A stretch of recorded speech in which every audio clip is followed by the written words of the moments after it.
¿cierto? Entonces usted no llega y dice, ay, el agua está, pero es que el agua está caliente. Y entonces usted está muerto de sed y la gente le da el poquito de agua hervida que tienen. Usted dice, pero el agua está caliente y hace mala cara, ¿cierto? Adivine por qué el agua está caliente, parce.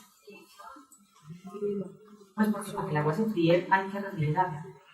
Y eso se llama una comodidad de la gente que tiene luz. Pero además el agua caliente, su merced, yo no sé si usted aprendió lo de las leyes de las matemáticas y de la física, pero negativo de negativo, tomen agua caliente en un sitio con mucho calor y verán cómo les va y se acordarán de mí. También soy una firme, yo creo firmemente en la bola fría en la mitad del calor, pero si ustedes toman agua caliente, tibia, en la mitad del calor, no les da más calor, se los prometo. Pero se le quita la sed. El agua fría con hielo da más sed, ¿no? Entonces, miren ustedes cómo es mucho más fácil super simplificar la práctica desde lo que yo soy, ¿cierto? Y no desde lo que el otro es. Pero ¿qué pasa cuando esa práctica además me lleva a que yo necesite saber cuál fue la victimización diferenciada de esa comunidad indígena? Bueno, porque cuando usted no tiene luz, probablemente no tiene teléfonos, probablemente se queda sin baterías. Si usted no tiene baterías, probablemente no puede utilizar el sistema de alerta temprana que también diseñó la Defensoría para que usted avise cuando llegaron los malos por allá. ¿Y cuándo fue la última vez que usted pudo llamar cuando el teléfono se quedó sin batería? ¿Cierto? Entonces nadie sabía que esta gente estaba absolutamente desprotegida porque no había ninguna presencia de nadie cuidando. Entonces eso que nosotros tan olímpicamente llamamos las prácticas culturales, ¿cierto? Tan chévere la gente, ha sido objeto de victimización. ¿Qué pasa cuando una comunidad cree firmemente en la pureza del cuerpo de la mujer como la única posibilidad de continuar en cuerpo y espíritu como grupo, como etnia? Y llega un actor armado de otro color, de otra etnia, y viola ese cuerpo. ¿Cómo hacemos nosotros para entender el concepto que los hombres guayú me decían, violaron a una y nos violaron a todos? Eso es mucho más que una frase bonita en el libro de sopa de pollo para el alma. Porque entonces nosotros decimos esas cosas y las decimos muy fácil. ¿Qué pregunta de investigación necesito yo hacerme en la cabeza para entender que una persona en una comunidad me diga, violaron a una mujer y violaron a toda la comunidad? Porque discúlpenme, pero nosotros ninguno hemos sentido que nos violaron a todos con la niña que probablemente violaron hace 15 minutos en esta ciudad. Y probablemente muy cerquita de acá. Porque las ciudades violan mujeres también. Y ninguna de ustedes se sintió violada cuando la violaron a ella. ¿Qué necesitamos investigar? ¿Cómo necesitamos saberlo? ¿Y para qué? Para que esa víctima del conflicto armado colombiano, el cuerpo de las mujeres como arma de guerra, pueda volver a ser un ser humano con el uso de sus derechos y la garantía de su dignidad. Eso es una pregunta muy seria, y esa es una pregunta que no soluciona la política pública. Esa es una pregunta que hacemos nosotros cuando nos mandan al trabajo, porque el señor que se hizo la política pública se queda en Bogotá. Los que vamos al territorio somos nosotros. Y con territorio quiero decir el barrio de al lado, donde también hay víctimas. O sea, el territorio no es las exóticas tierras de Mocoa, no. Territorio es todo. ¿Cuál es la pregunta que yo necesito hacerme? Para entender de manera profunda, pero sobre todo para garantizar algo. El que se recupere la dignidad de las personas. Ahí hay un verdadero enfoque diferencial y eso construye paz. Entonces, a los pueblos indígenas, los rom. El problema es que tengo historias para todos. Cuento una historia de rom y lo demás me lo paso rápido. Entonces resulta que a mí me invitaron a unas mediaciones con los gitanos. Y la gente tiene unos adjetivos bravísimos a los gitanos. El primero y el más bonito de todos es que todos son ladrones. Sus mercedes, después de que se bajan de la flota en Guatavita, cuando se acerca la gitana a leerle a su merced la mano, ¿qué es lo primero que hace? Coge duro el bolso y al pelado, porque si no le roban la billetera, le roban el chivo. ¿Cierto? Porque los gitanos no hay a robar.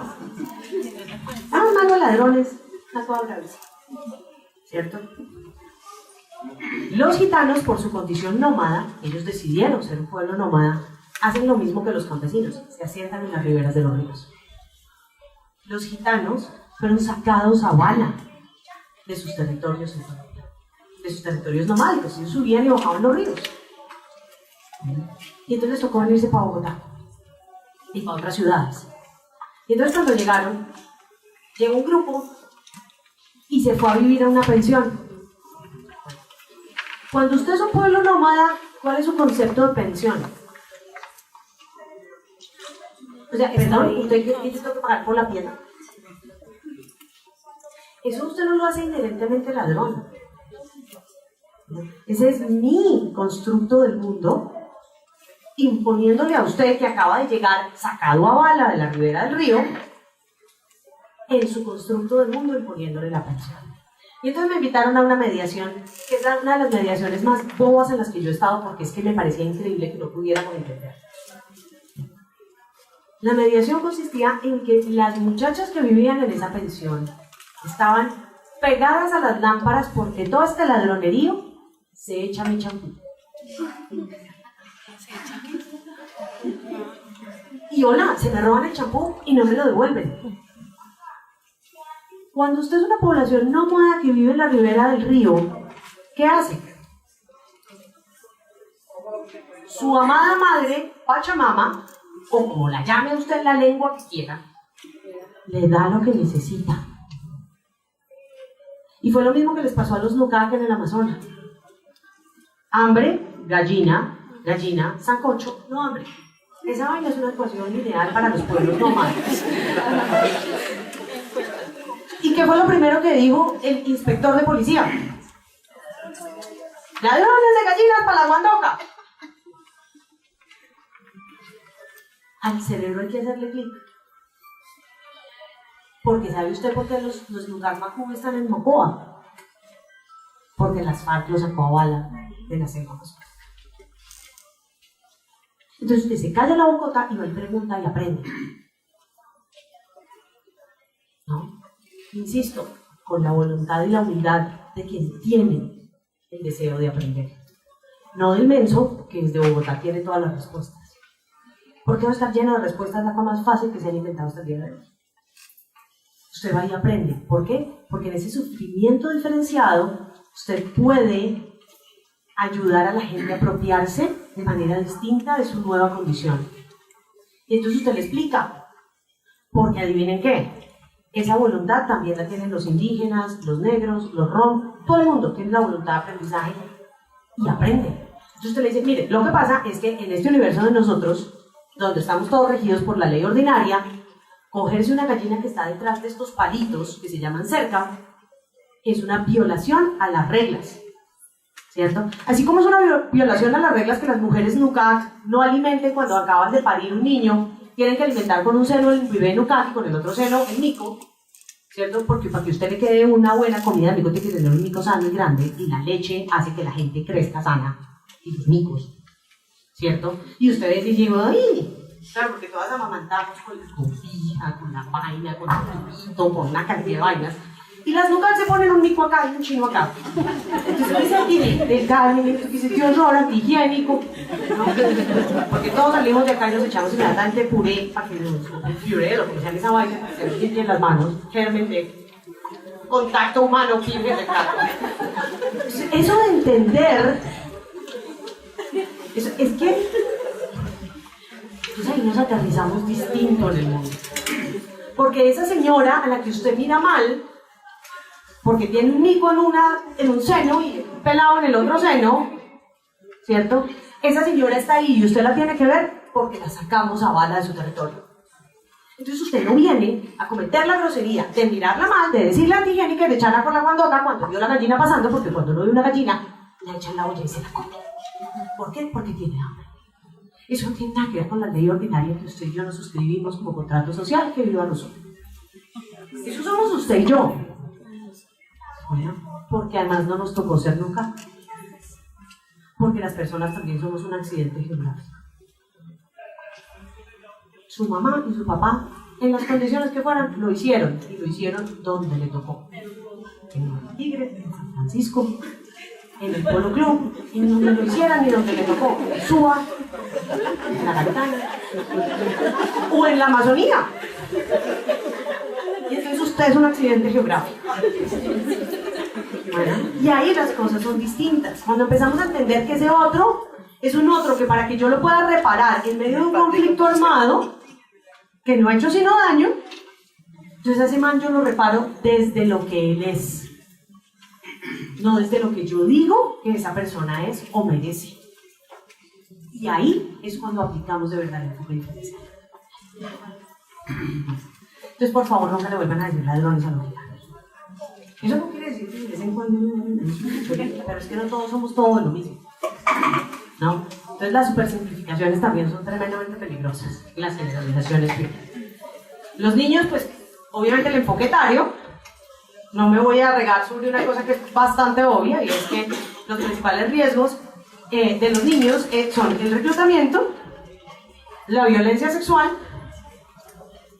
el que se les exploten minas antipersonas cerquita, y el perder su familia. Bueno, y miren que ese es un sufrimiento al que a veces no le ponemos suficiente atención. Al niño lo mandan para donde la tía, porque le mataron a los papás, y listo. Al niño lo mandan para donde la tía.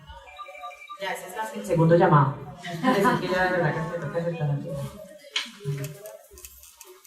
¿Qué le pasó en esta cabeza y en este corazón a ese niño que lo mandaron para donde la tía? Pero como está chiquito, se le olvida. Pero además le puedo poner un dilema bien bravo cuando uno trabaja en reclutamiento forzado, o cuando trabaja con los niños víctimas del conflicto que están en las filas de los actores armados ilegales. No es una cuestión de que usted lo decida o le parezca. Todos, absolutamente todos los niños en la guerra son víctimas. Todos. Incluso los que tienen un fusil en la mano. ¿Cuándo fue la última vez que usted revisó la decisión que tomó a los 13 años y le pareció muy buena? No, pero es que ellos fueron porque querían por un par de zapatos, por alguien que me proteja, por un plato de comida. Esos son factores sobre los que usted toma una decisión en la vida, ¿o no? Y usted en la cabeza no tiene claras las consecuencias de la guerra. Todos los niños en la guerra son víctimas, todos, sin distinción. Y con este a mí sí se me parte el alma siempre. No existe un solo momento que yo piense en los adultos mayores de este país víctimas de la guerra y que no quiera morirme de tristeza. Bueno, porque el otro día uno de mis estudiantes me hacía la pregunta y me decía, pero ¿cómo así que un adulto mayor, profe? ¿Eso cómo? O sea, es que un adulto mayor y un adulto son lo mismo, ¿no? ¿Alguno de ustedes tiene familiares de más de 80 años? Alce la mano que tenga familiares de más de 80 años. ¿Qué no le duele? Bueno, ¿a qué velocidad camina? ¿Cuántas veces al mes pide cita a la EPS? Como jode este viejito, ¿no? ¿Cuándo fue la última vez que usted hizo el cálculo de lo que se demora una persona de 82 años huyendo de un actor armado ilegal en medio de las balas?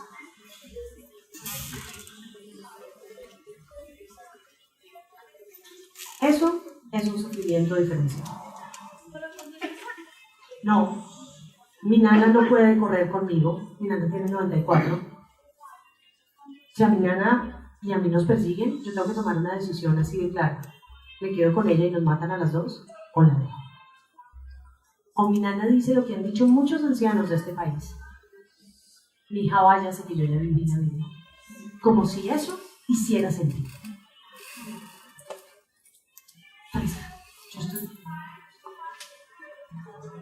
Porque el único derecho que tienes es el derecho a envejecerte conmigo. No tenemos una política pública real para adultos mayores en este país. Y eso es vergonzoso. porque yo lo único que espero, yo no tengo hijos míos biológicos, pero espero que mis sobrinos tengan la decencia de pagarme un buen enseñanza. Yo ahí estoy ahorrando para colaborar con la cuota. Pero uno lo que espera es que por lo menos a los 90 años lo traten con un mínimo de dignidad. Porque caminar despacio y porque me duela todo, no me hace un sujeto que no tenga derecho a las mismas cosas que los demás. Y el sufrimiento diferenciado de los ancianos no lo hemos pensado. Pero además eso tiene que ver con una cosa que también hemos pensado poquito, y es la famosa ruptura del tejido social. ¿Quién se echa las mejores historias? Pues quien las ha vivido, ¿cierto? Eso que para nosotros es un referente lejanísimo. Cuando estaban construyendo, cuando yo iba en tranvía de Bogotá a Soacha, ¿eso a ustedes les trae en la cabeza? Es el G43, ¿es el que se llama? Tranvía G43. Y se echaba 3 horas en tranvía, parce. Y entonces usted llevaba el fiambre. Y le cuento la historia de su país, de su vida, de su tierra, de sus generaciones. Y a ese señor yo le tuve que decir: papá, lo adoro, pero me llevo a los niños porque no puedo cambiar el espacio.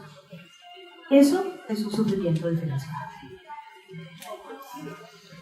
Los ancianos que logran salir del desplazamiento con su familia, sus cuerpos llegan más dañados a los lugares a donde se sientan que el de una persona joven. Porque claro, el cuerpo cobra la factura, por eso tengo cuidado porque eso me pierde cosas.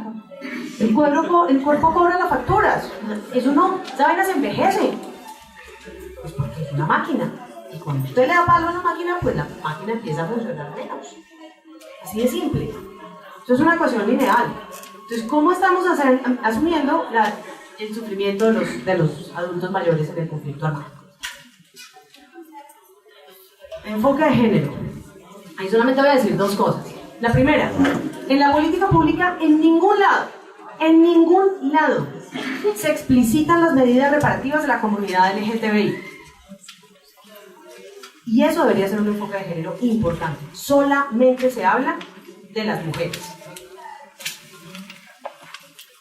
¿Usted cómo hace para lograr una reparación que haga sentido cuando los paramilitares llegaron a Puerto Boyacá? La primera lista eran los líderes campesinos para desarticular el tejido social y la segunda lista eran los homosexuales para garantizar la moral. Mire, más allá de lo que cada uno de ustedes crea, a bien tengan, ¿no? Es decisión de cada uno de los seres humanos que tienen la capacidad de discernir, cada uno defienda y decida lo que le parezca. Lo que usted no tiene la capacidad de juzgar es la dignidad de los seres humanos, porque todos la tenemos. Entonces, ¿por qué a una política pública se da el lujo de decir quién sí y quién no? Y la población LGTBI en este país ha sufrido de una manera increíble las consecuencias del conflicto armado. Casi todas las mujeres de los pueblos tomados por los paramilitares sufrieron, o las mujeres lesbianas, sufrieron lo que se conoce como una violación correctiva. Y si ustedes ven las fotos de las casas donde fueron violadas, van a encontrar frases del talante, es que ni siquiera se puede adjetivar, van a encontrar frases como: aquí le dejo para que usted sepa lo que es bueno. Venga, mamita, es que a usted lo que le falta es macho. Y ese señor es un señor paramilitar. Ese señor es un señor guerrillero que decide que usted es víctima porque usted tiene una orientación sexual distinta. ¿Y esta política pública qué hace con eso? Imagínense ustedes un universo donde usted, además le toca pararse de frente a todo el mundo y defender lo que usted es, además de tener que hacer eso, a usted un señor llega y le dice que la viola porque usted no sabe lo que es bueno. Imagínense un mundo donde nosotros necesitamos una categoría que se llame violación correctiva. Entonces ahí no es ya, ay, vamos a investigar a los trans porque esos son chéveres. ¿no?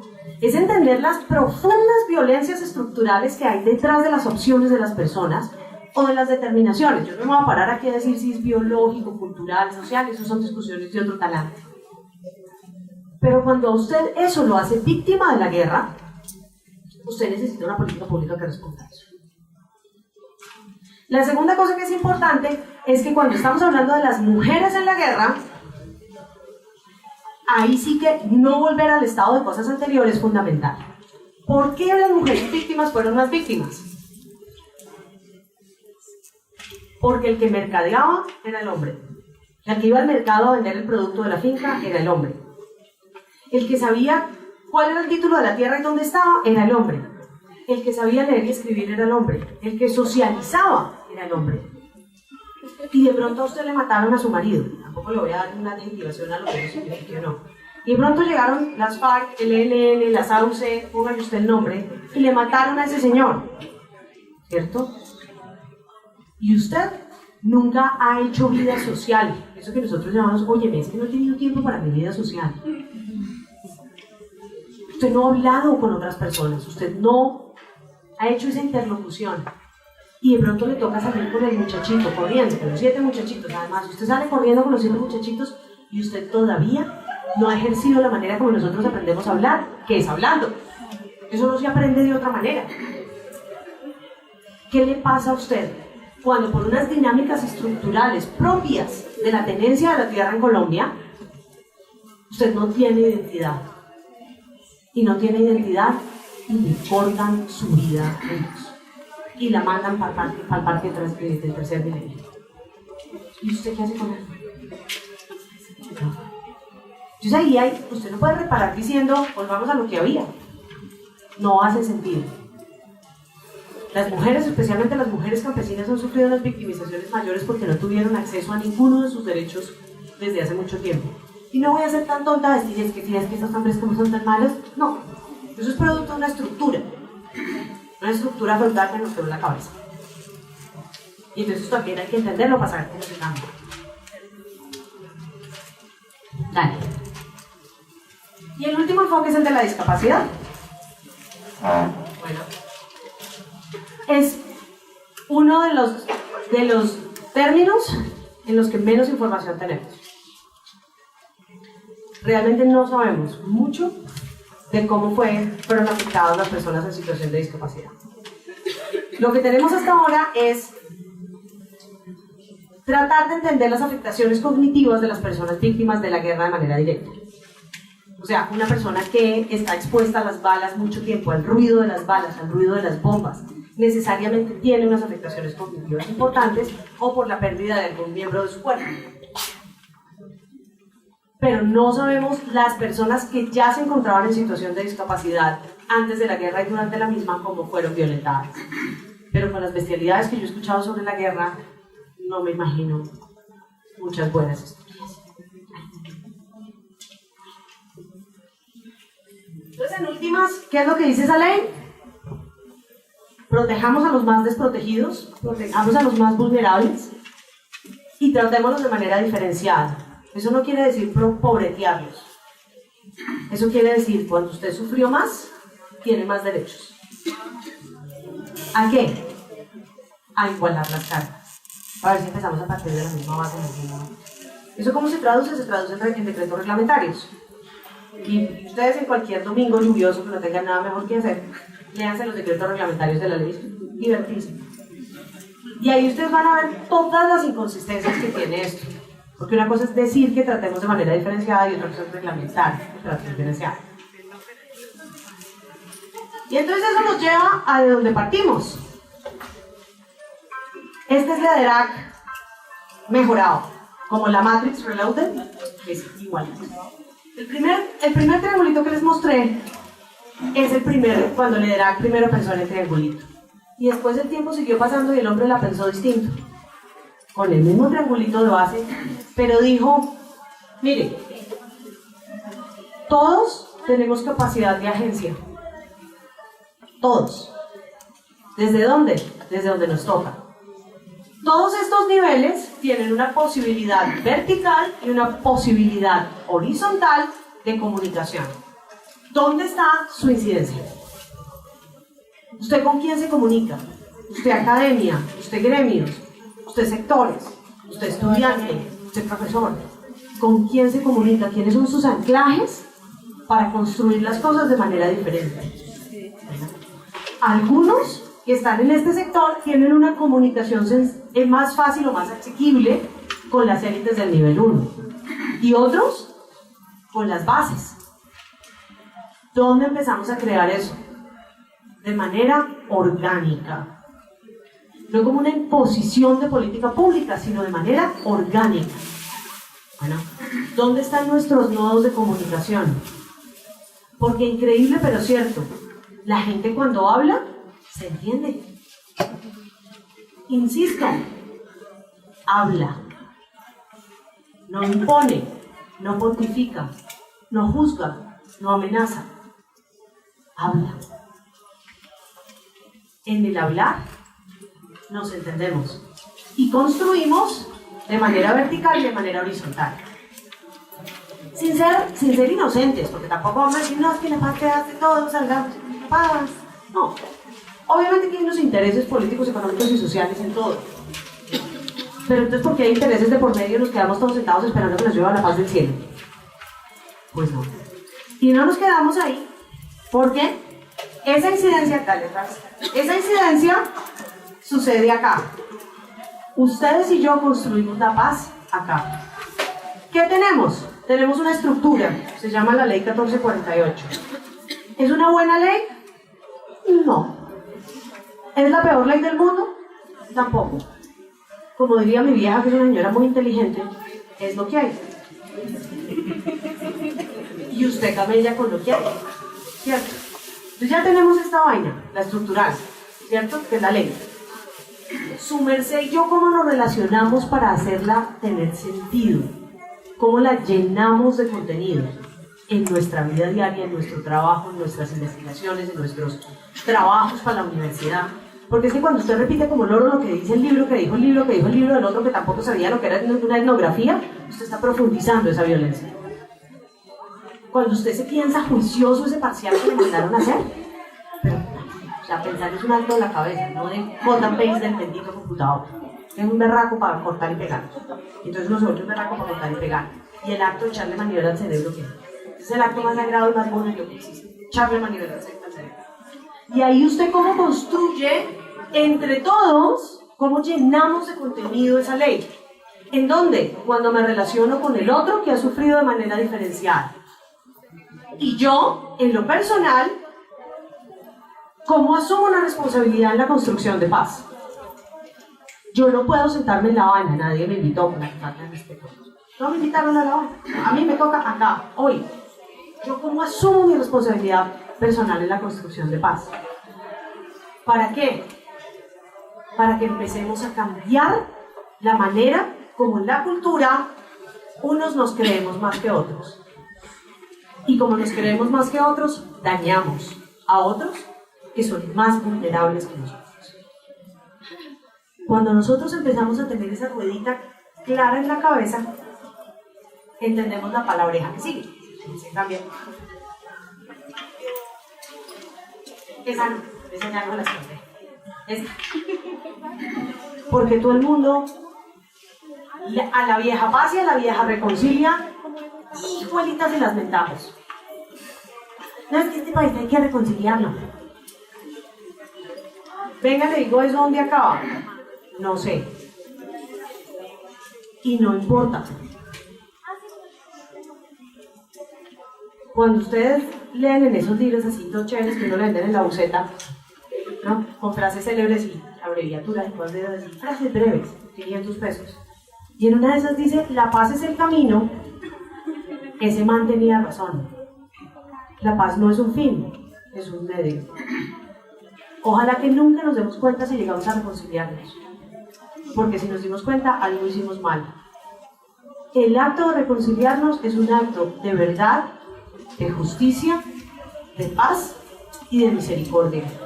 La misericordia no es regalarle 500 pesos a una señora a la salida de misa. La misericordia es ver en el otro uno igual a mí mismo, a una mujer negra, lesbiana, desplazada, que necesita que yo trabaje por sus derechos. Ver en el otro uno igual a mí mismo. Ahí, La Habana no me determina. Yo construyo paz en este país. Muchas gracias.